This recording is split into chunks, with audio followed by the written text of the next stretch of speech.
Hi guys, this is my Ficus Elastica Tineke, and this is the sixth one. I know I initially started with two. Just a tip, if you are interested in Ficus Elastica Tineke, I would suggest start with the one. They're very, very easy to propagate, and they grow really well. I've had this less than a year. And I hope you enjoyed the rest of my vlog. You're going to hit the like, subscribe, and of course the bell so you're notified every single time I do upload a new video and update this particular plant. So I split this from my Tineke one. And these are two separate plants right here. I gave it fresh soil. I topped it off with earthworm castings.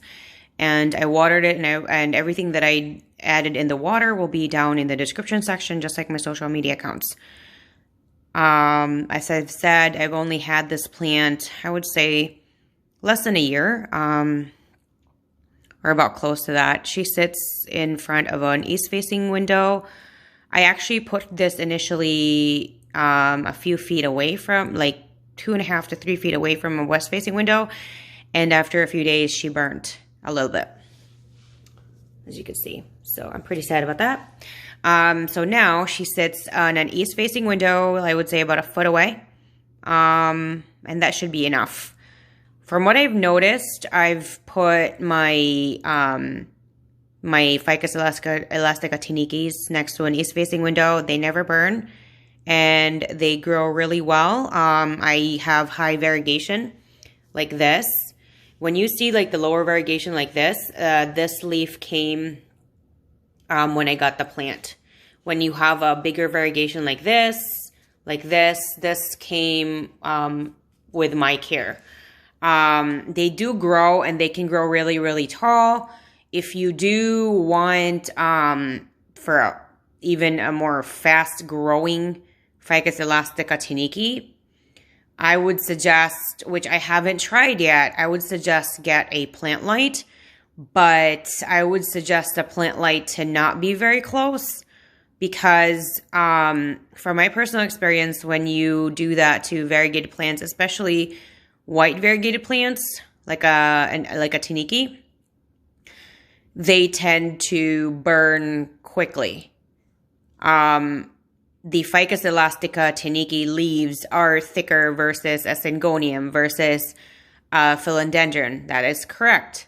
However, it is still a light or white or cream variegation, which is the most sensitive out of all the color variegations.